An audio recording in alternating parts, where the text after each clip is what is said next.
Hello, friends. Welcome to our webinar on a new Center for Future Work report today on the benefits of unions for Black and racialized workers in Canada. My name is Jim Stanford. I'm economist and director of the Center for Future Work and also one of the co-authors of the report. We had a great response to the invitation to join our webinar today on this report. You may have seen some of the media coverage of the report. There's a great story from Rosa Saba at Canadian Press, and one of our co-authors, Winnie Ng, has been on TV a couple times already, and lots of interest in this report. And we're seeing that in the registration for the webinar as well. First of all, I am coming to you from the unceded traditional lands of the Musqueam, Squamish, and Tsleil-Waututh First Nations out here on the West Coast in Vancouver. And I want to pay my respects to those communities and their struggle for self-determination and equality. And everyone, wherever you're joining from, please take a moment to think about the land that you're joining from and our solidarity with Indigenous struggles. Thanks, everyone, for joining us today. I will be passing it off shortly to our chair for the event, Brother Larry Rousseau, Executive Vice President of the Canadian Labour Congress. Now, to start, I am very, very pleased to introduce a dear friend of our Centre for Future Work, Colette Murphy, who's the CEO of the Atkinson Foundation, a very important charitable donor in Canada that supports a whole range of very important social issues, including the Power Share research stream that our Center for Future Work has been hosting over the last couple of years. And this work would not have been possible without the support from Colette and Atkinson. And Colette, I'd like to invite you to say a few words to start us off. Thank you again for your support. Thanks, Jim. Atkinson is so proud of PowerShare, a project that has delivered a series of superb papers on worker voice and agency and other related issues over the past few years. Those of us who are active in movements for social and economic justice are grateful to the Centre for Future Work and the Canadian Centre for Policy Alternatives for their insight and inspirational research. They contribute to an evidence base that is the background of organizing and mobilizing work, as well as advocacy and philanthropy's focus on workers' rights. On behalf of all of us, I want to thank Winnie, Salman, and Jim for their timely research. But I also want to thank everyone online for making this new paper on unions and racial inequality your priority today. Simply put, this paper describes the system of color-coded inequality that must be dismantled. It points to the transformational efforts of unions within and beyond their own structures and memberships, and how to extend and deepen these efforts. My hope is that this paper will be discussed on shop floors, in union halls, at conventions, and in the corridors of power where union leaders can influence other democratically elected officials to set new norms, standards, and practices throughout Canada. It deserves this much and more. The great Jane McAlevey, who died last month, said this in her second to last book about unions organizing in the fight for democracy. Workers have just one choice: to reconcile differences of race, ethnicity, and gender, and create effective, unbreakable class solidarity through building the best kind of unions, democratic, bottom up, with the power to force the billionaire class to share. In Jane's memory, and out of respect for all workers, past, present, and future, who deserved and continue to deserve better, I hope we'll leave today's webinar determined to make Jane's choice our own. Back to you, Jim. Oh, thank you, Colette. That is so generous and so fitting, and how lovely to think of Jane McAlevey on this work and everything else that we do. So thank you again. Okay, now it's my great pleasure to pass the torch and the chair to Brother Larry Rousseau. And Larry, I think, is a well-known figure for most of you, Executive Vice President of the Canadian Labour Congress, and a long-time advocate for racial equality and every other kind of equality. Larry, I saw you in your pictures from the Pride Parade in Montreal the other day, and wherever the struggle for equality is, you're on the front lines of it. So we're so honored, Larry, that you could join us today to chair our session. Thank you for what you do every day, but thank you for being with us on this webinar. Take it away. Well, Well, thank you very much, Jim, and thank you for you and the Center for Future Work for all the work that you're doing and for having done this very, very important work, and to the authors who we'll be hearing from very shortly. This was very much needed, and it is a clarion call to make sure that the union movement, that Canada's unions understand that we need to really step up to the plate at this point. You know, over 25%, 26% of the Canadian population is racialized, but we're not seeing that necessarily transfer to all the levels of power within our establishments, including our union movement. So it's very important to focus our attention. I'd like to just draw everyone's attention to one of the conclusions in the report. On page 67, and I quote the last sentence: "Accepting responsibility to build a multiracial union movement fighting for racial equality in all its activities will position Canadian unions and workers of all racialized identities for a more powerful and hopeful future." That's it in a nutshell, folks. We need to use and leverage the power of collective bargaining, the power of collective organizing, unionization, in order to make sure that we all advance.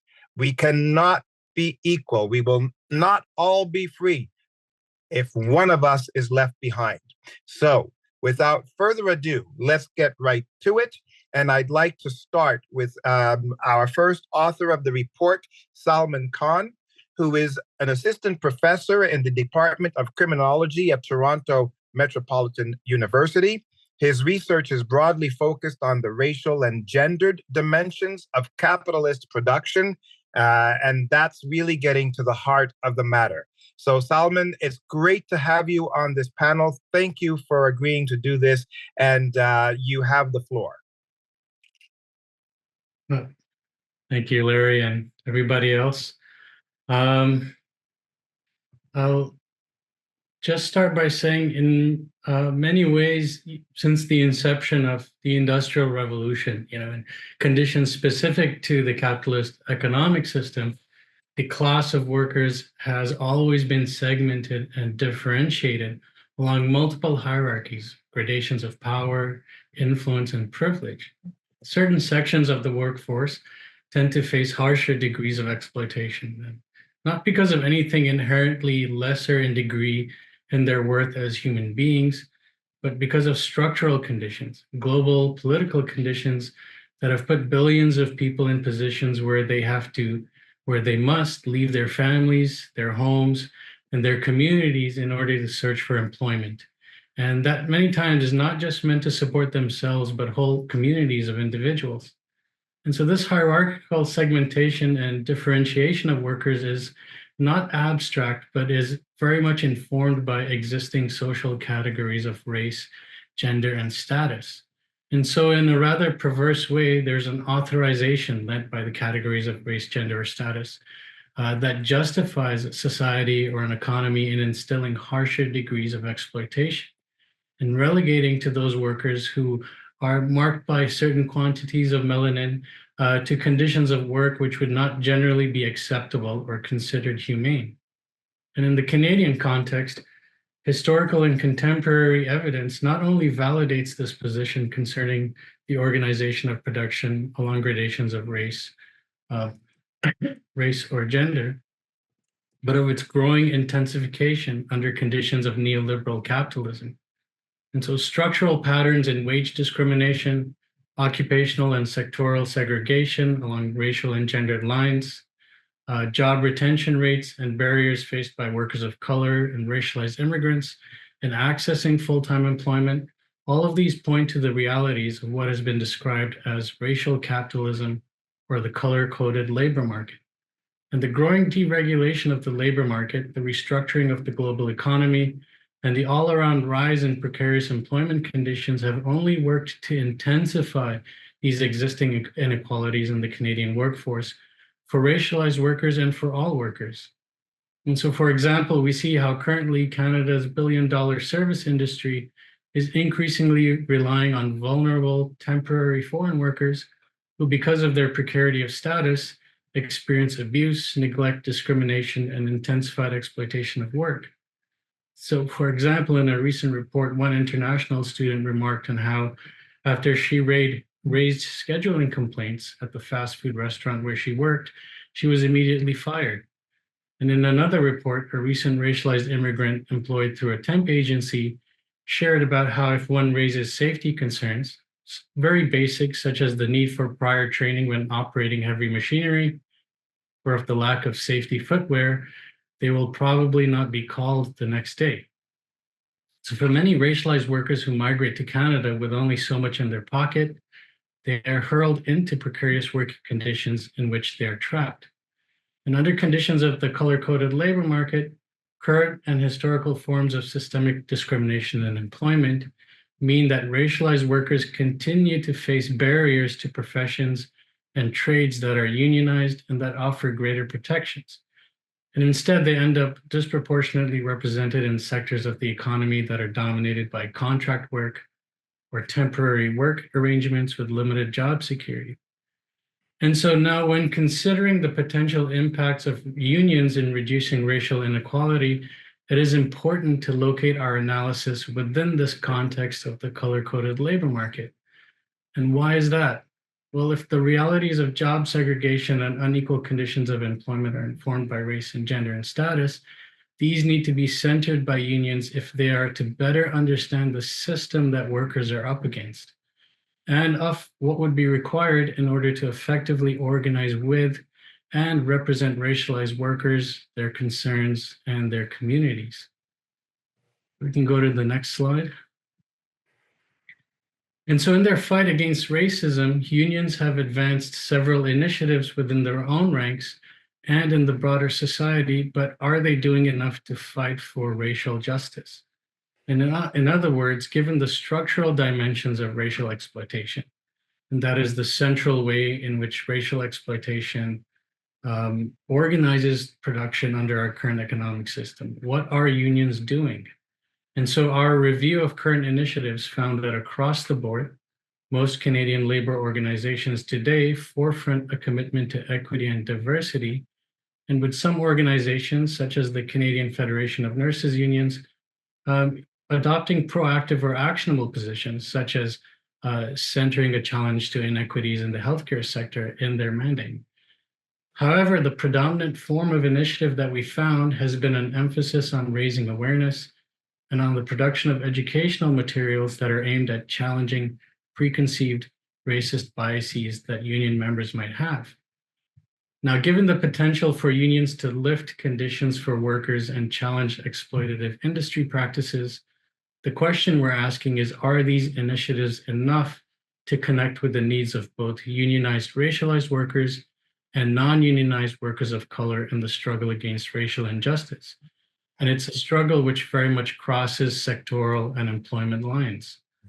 And given the overall degree of union decline in Canada over the past few decades, and the changing demographic of the Canadian workforce, what else can and should unions be doing to center the concerns that speak to the experiences of racialized workers in the service not just of workers of color, but of the labor movement altogether?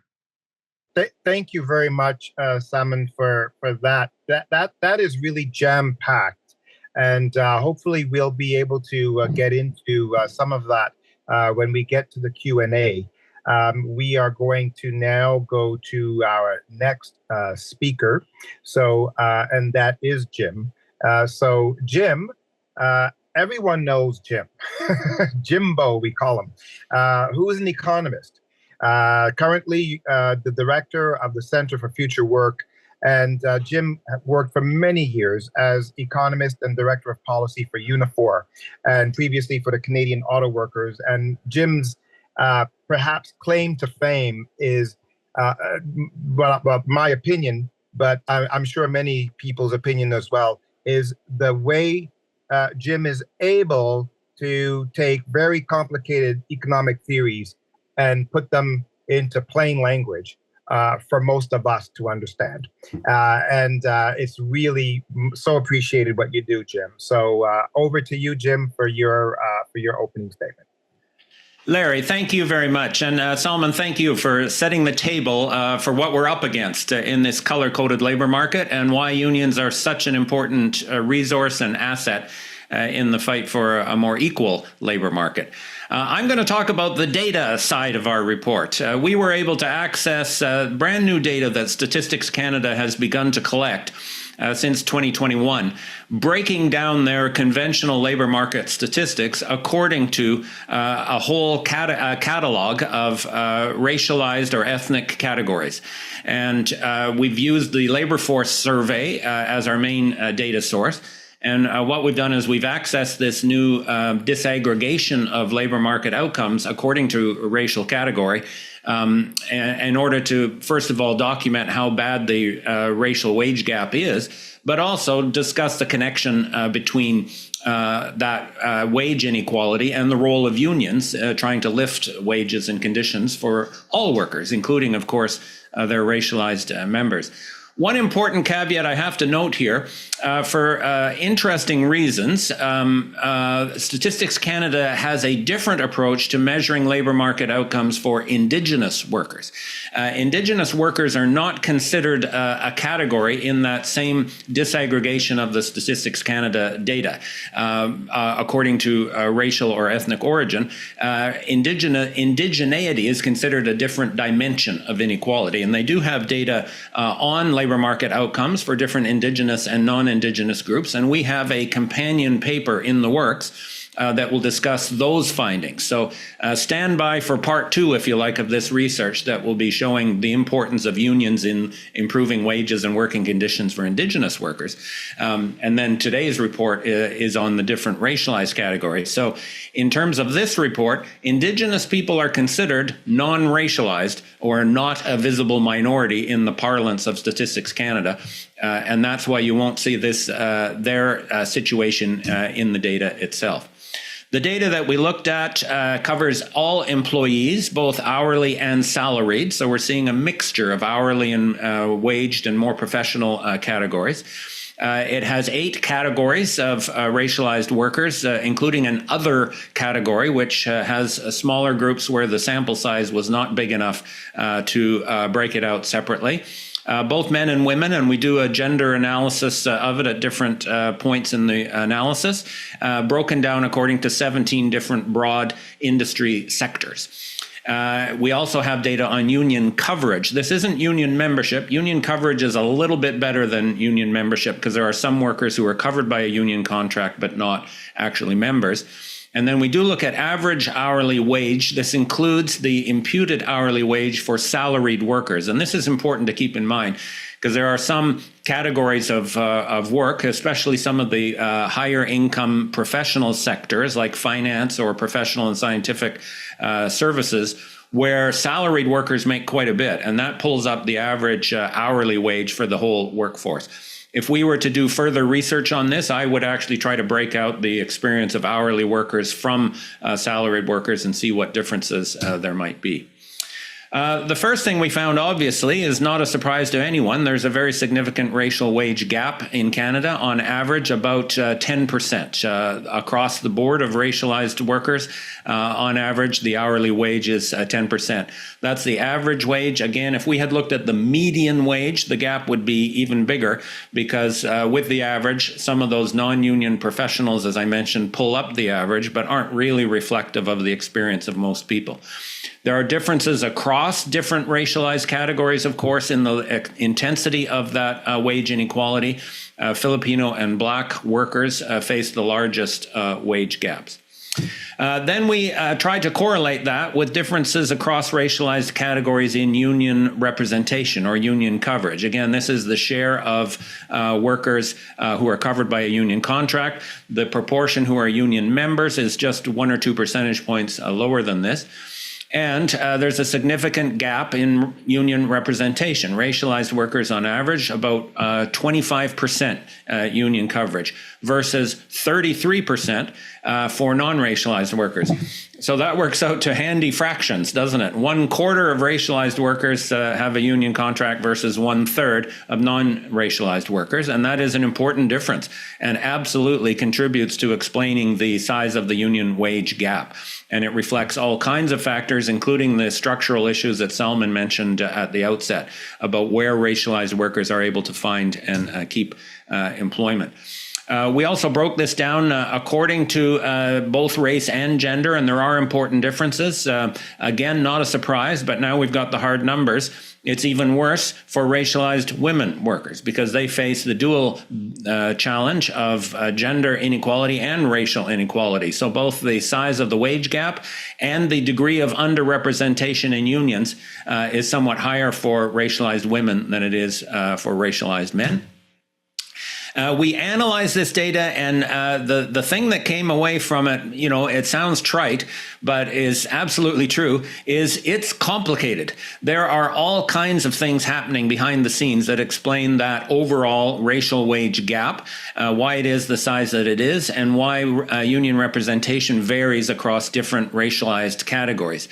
Some of that reflects the industry or sectoral composition of employment for racialized workers. There are some very low unionized sectors that racialized workers are underrepresented in, including both very low wage areas like hospitality, but also a couple of higher wage, more salaried categories of work like finance and professional and scientific services, a higher proportion of racialized workers than you would expect in those sectors. And that actually does help to pull up the overall average wage, including for salaried workers, that racialized workers experience, but obviously not enough to close the gap. Unions have very important impacts on lifting wages for all racialized workers. As is true for the labor market as a whole, the union wage advantage is stronger for women than it is for men. And this reflects both the sectoral composition of employment for women, but also the challenges in organizing racialized workers in more male-centric sectors like transportation and construction. Several different factors come together at the end of the day. Even in some sectors where unions are strong, like healthcare, you find a smaller proportion of racialized workers covered by a union contract than for the labor market as a whole. And this undoubtedly reflects some of the factors that Salman mentioned, where racialized workers are more likely to be put into irregular or outsourced or contract or even gig type jobs within a given sector, with less access to the permanent core jobs that are most likely to be unionized and have the benefits of unionization. Bottom line, unions lift the wages and job security of racialized workers, absolutely. And it's a powerful tool in addressing the racial wage gap. But racialized workers are underrepresented by unions for all of those different reasons.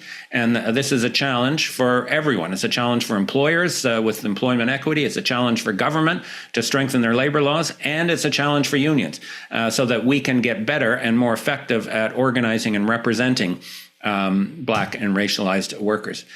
Putting it all together, there's still a significant union advantage despite those barriers for Black and racialized workers.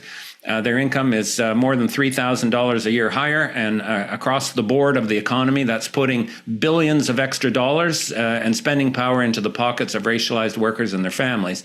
So there's no doubt that racialized workers need unions, and they need more protection from unions, just as unions need racialized workers to make sure that we're maintaining our power as the demographics of the labor market change.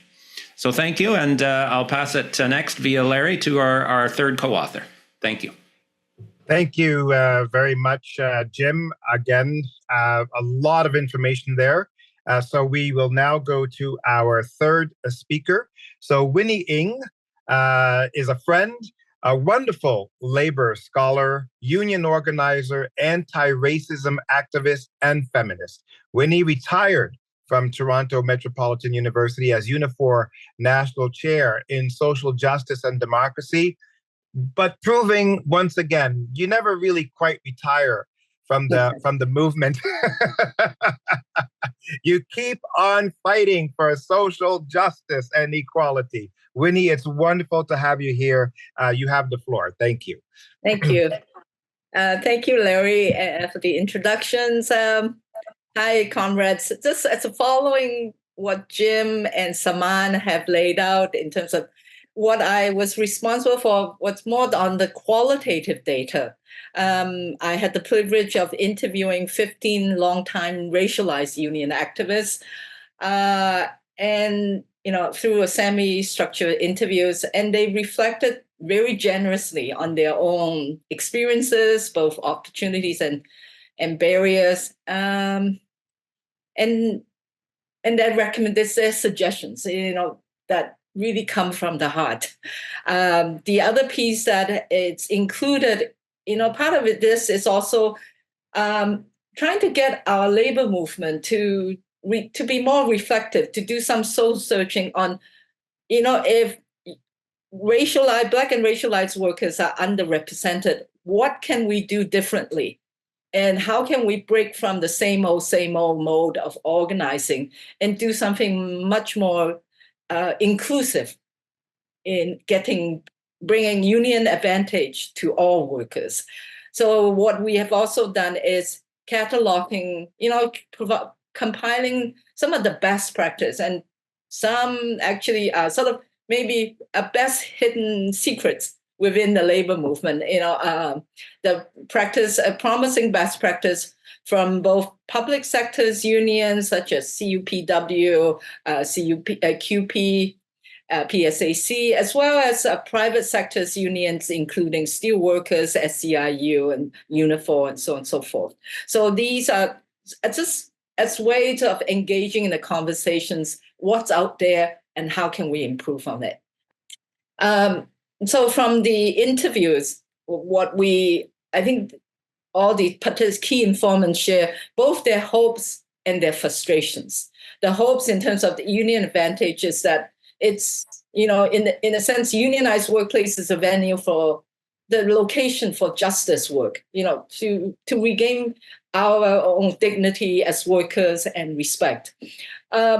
Connecting with other activists, mentors, role models, that's how people come up through the rank, moving from a rank and file to an activist, space for leadership development, and the advantage of engaging in future generations of Black and racialized activists.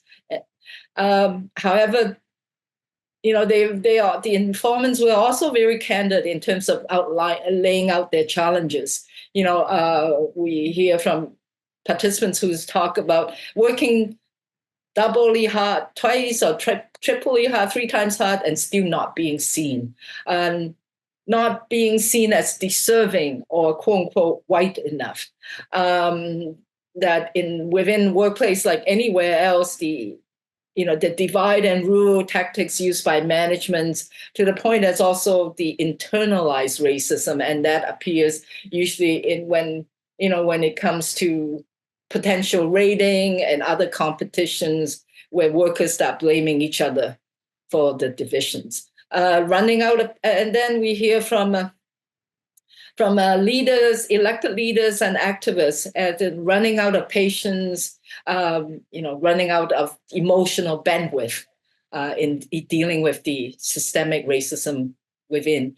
And that the whole notions of, building allyship, and that the allyship is not a gym membership that you can just come and go, but it's how do we sustain it on an ongoing basis. So we took a look at the best practice, and there were, we highlighted 12, and I'm sure they're out there, 12 concrete innovative initiatives. And I'm sure there are more out there that we don't have the capacity to do the in-depth research, but we focus primarily not on individual unions rather than on central labor bodies. And out of these best practices that also include OSSTF, ETFO, and so on and so forth, is say that the best practice share common theme. And these common themes include, one is there's a commitment to shift unions' institutional culture and practices, i.e., there's a commitment beyond just rhetorics, beyond just having beautiful policies on, in the policy statements. It's how do we engage in shifting and changing the practice from the ground up? The other is these are initiatives driven by racialized leadership, elected leaders who are not willing to settle for the crumbs, in quote, and they will use their relative power and position to push for newer and bolder actions and programs. And I think this is where the critical mass comes in as well. The third is they also trust and support for courageous allies from the non-racialized groups, from white brothers and sisters and other racialized brothers and sisters who share the same dreams of transforming the unions. And then last but not the least, it ties in with Initiative 2, is the growing presence of Black, Indigenous, and racialized members within the rank, particularly in large urban centers. It has created a critical mass that that elected leadership, regardless of their race or backgrounds, would have to adhere to get reelected. So the recommendations, just quickly, based on the underrepresentations of Black and racialized workers in unions, we, coming out as a former organizer, we are making it really clear that urging the unions to our Canadian labor movement to make anti-racism as an overarching priority in building union power, right?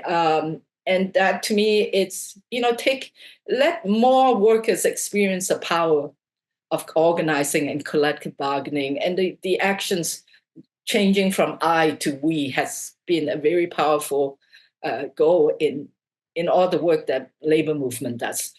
Launching an intensive, we are recommending an intensive and massive intersectional union organizing strategies.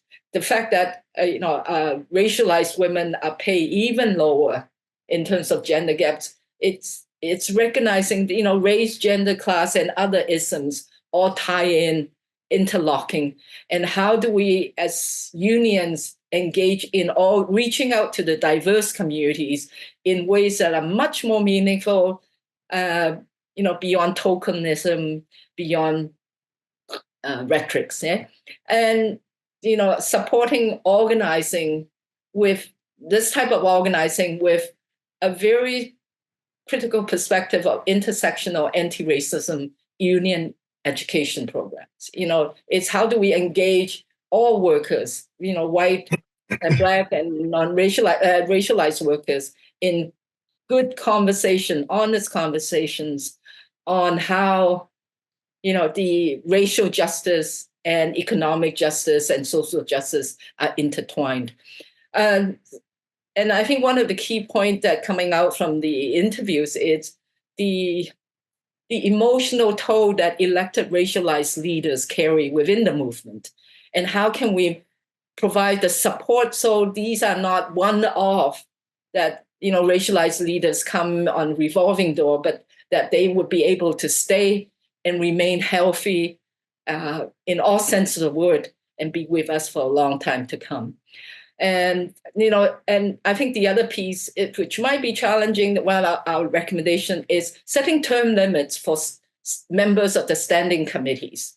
Yes, these are committee members that have long years of experiences, be it in bargaining, health and safety, and all the other pieces that we do as a labor movement. But then if we keep occupying the same positions, how can we leave rooms for the emerging activists, emerging leaders to take their place? So that's part of the key to make us much more reflective. And then last but not the least is, as Jim mentioned and highlighted, in some of the sectors that have a higher unionization rate, but with racialized and Black workers really underrepresented, we are saying we need to come up with a strategy on employment equity hiring, targeting some of the, like, for example, in the building trades and construction, education and public administration sectors.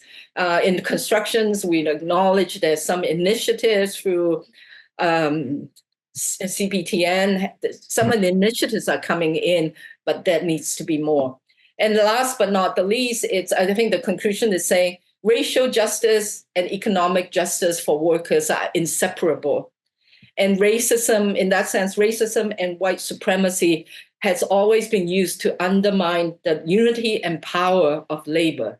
So strengthening unionizations among workers is not only to reduce wage disparity, but for Black and racialized workers to experience the power of solidarity, organizing, and collective bargaining.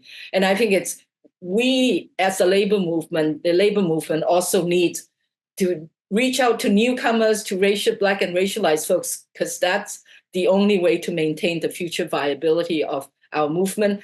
And last but not the least is, as Larry has quoted earlier, building a strong, progressive, multiracial working class movement that fight for racial equalities and in all its activities with precision Canadian unions and workers of all racialized identity for a much more powerful and hopeful future. Thank you.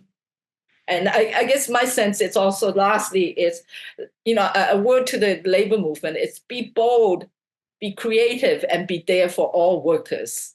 Thank you. Absolutely. Absolutely. We must be bold. We must go where we have feared to tread before. I cannot help but think of what Salman was talking about when he mentioning multiple hierarchies.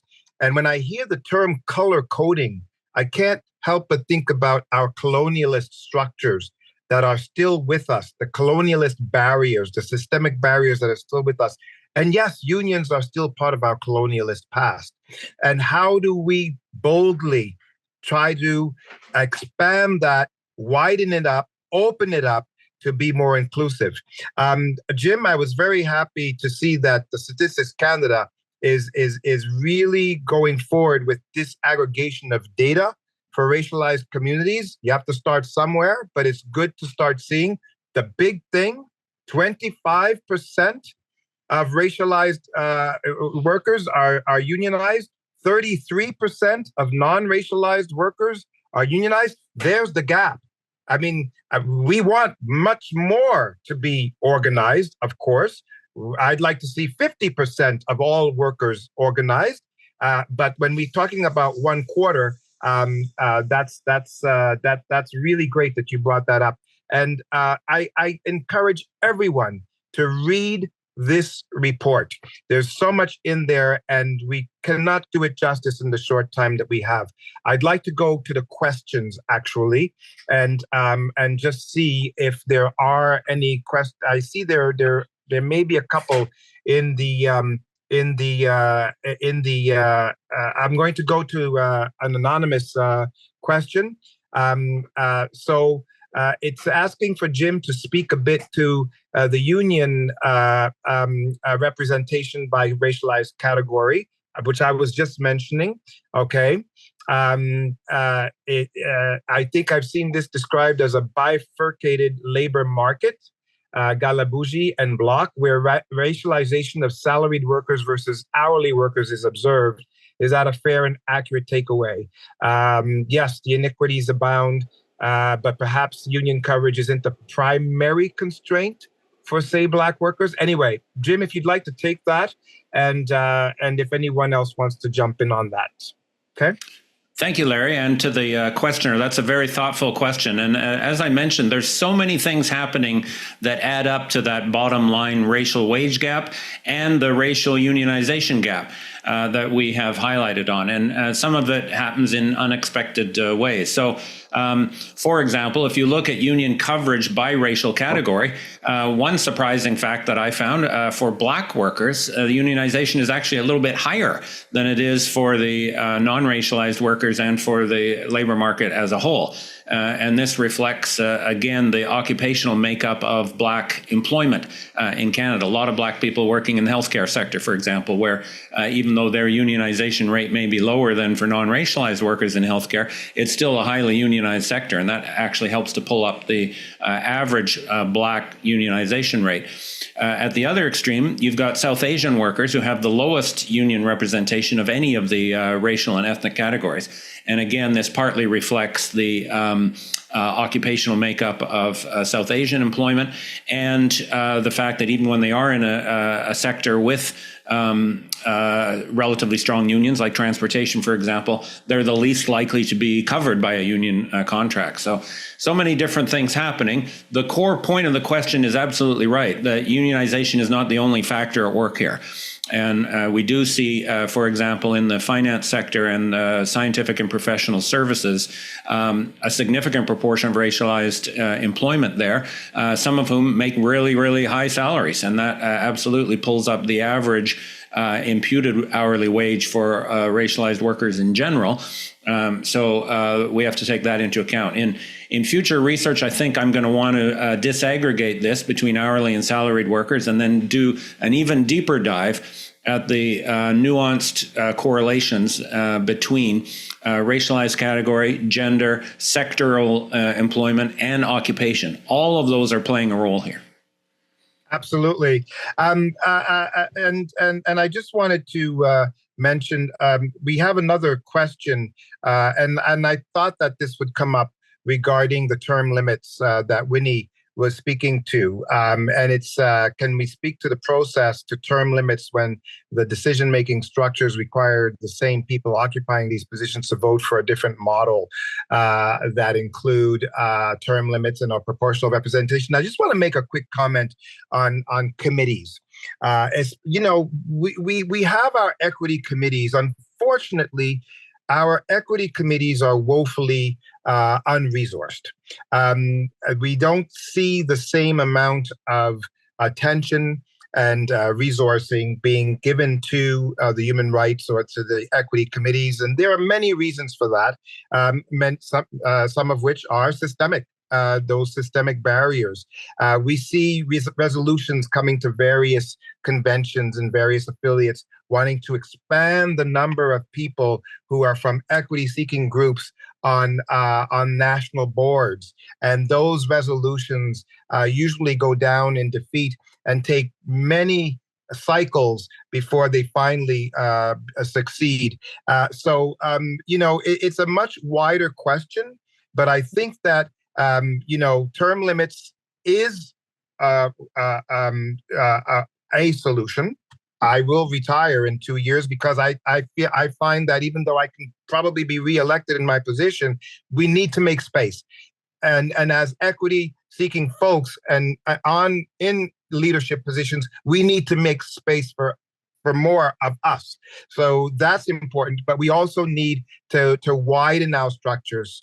So I just wanted to make, I don't know if anybody else Winnie, if you wanted to comment on that as well. Yeah. I think what we put forth is a way to an opening to engage in that conversations. And the more we need to have the audacity to ask. Right? Rather than self-censoring ourselves that, we will never have enough votes, so why bother? I mean, it's that sense of assertiveness, the boldness and then as unions keep organizing more racialized workers, and hopefully the vote would come in, the support would be there. But my sense is, one can easily implement a second tier. They're having alternates with a bargaining committee. So the seasoned one can bring and can mentor the others as a way to just inserting an equity presence and equity perspectives in all the work that we do, be it in health and safety, in recognizing racism as a health and safety, in the stressor. These are, to me, I think it's, we might not reach there in a day, but we need to keep pushing, and The think it audacity. through. Yes, the audacity of hope.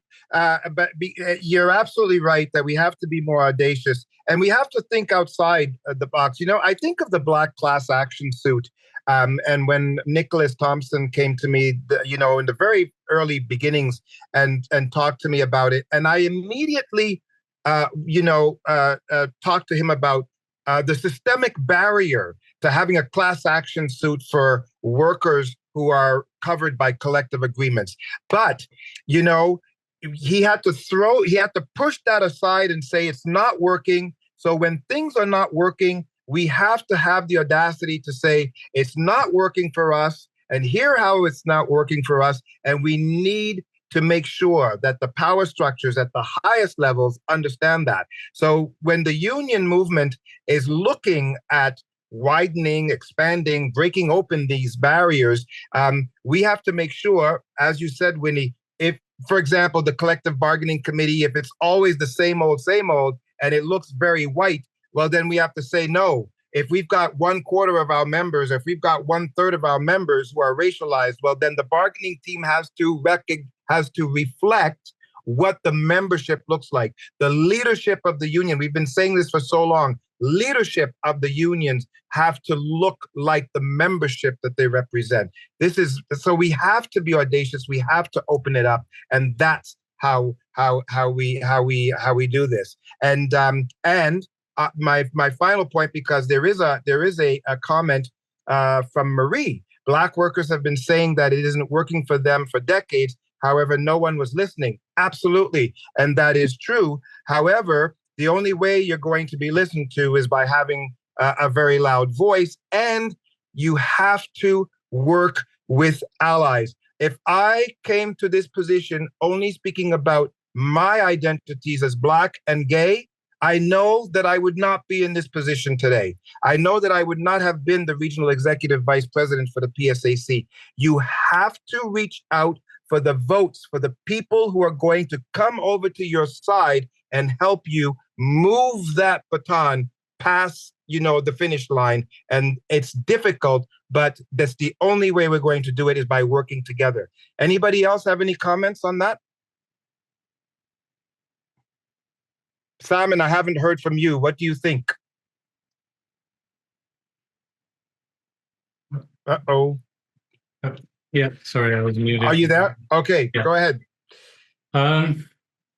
Yeah, I mean, and in many ways, just reflecting on what everybody's sharing, my mind keeps coming back to something that Winnie said, right? Unions as a site or a location for social justice work.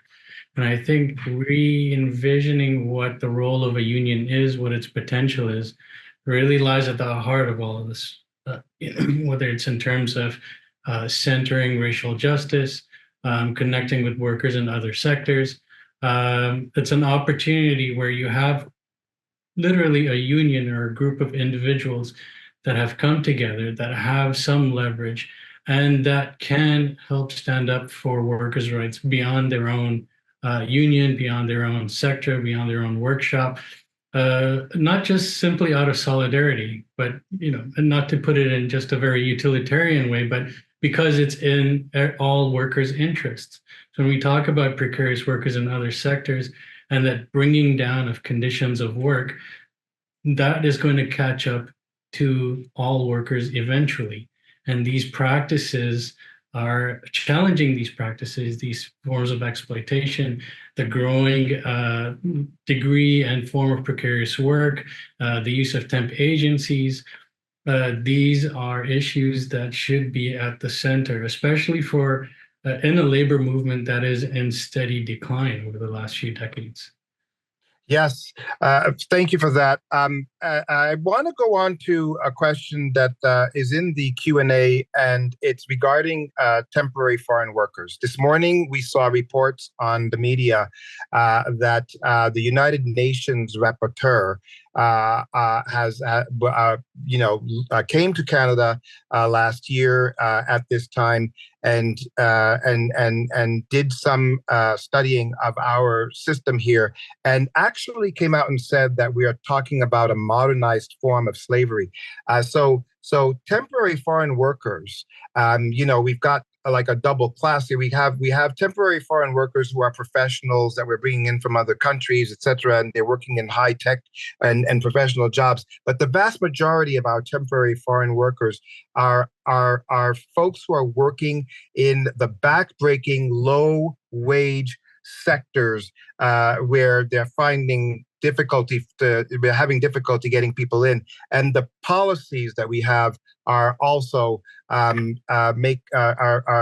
oppressive for these workers, and they happen to be mostly racialized individuals, mainly racialized individuals, and so I was just wondering if any if Jim or Winnie or Simon, if you had anything to say about this new class of workers that's becoming a real issue for us in terms of, hey, unionization. I think that we should be organizing these folks. There are some that are coming in, but what do you think? I'll start with Jim. I was going to say I want to hear what Winnie and Salman say on this one. Okay, there you go. Go ahead, Winnie. Yeah, I mean, to me, this is where our labor movement need to be more proactive, more high profile in reaching out to these quote unquote modern slave workers, right? These migrant farm workers, they are at the fringe of the margins of the labor force. And, it's how do we, there are a number of unions who are doing work in different areas. And there's also community organizations like Justice for Migrant Workers. However, why can't us as a labor movement invest and dedicate significant resources in making our presence known within these among these workers, and be there for them when exploitation takes place. Be much more right in the community across in the different farming, like in Southwest Ontario and elsewhere. Be much more visible and develop that meaningful relationship, not just a fly-by-night, not just one-off. I mean, part of our best practice example is showing, labor can, in the different labor halls within all the different unions, how can we use those halls as a way to engage, as a community hub to engage workers and their families too? Right? Yes. This brings up another point, and we didn't really talk about this so much so far. The economic equation here, and I'll throw it over to Jim for this one. The economic equation here is that because we're talking about the capitalist structures, and how does the profit motive, play into this? Because the bottom line on all of these repressive policies is to keep wages low, Jim, if I'm not mistaken. And we keep the wages low, the profits go up, and the rich keep getting richer.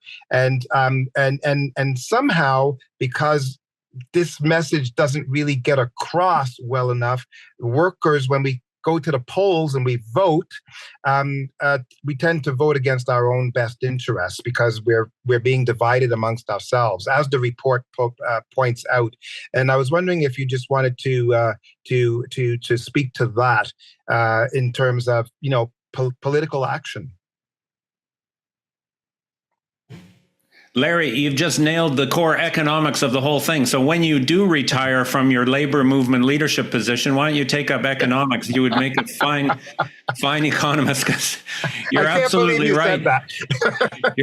You're absolutely right. It is a profit motive that drives it. As Salman pointed out in his introduction, inequality is built into the DNA of a free market capitalist economy, no doubt about it. And it gets organized. Inequality gets organized in certain ways, in part because those at the top want to preserve this unequal situation and prevent the rest of us from getting it all together for fundamental change. So at the end of the day, you're absolutely right. And we have to be very careful on this because we've seen around the world, including in Canada, the rise of right-wing populists who are going to try and key off of racial resentment of different kinds to keep us divided. We see it horribly in Britain. We will see it terribly in America if Trump gets back in, and we're seeing it in Canada.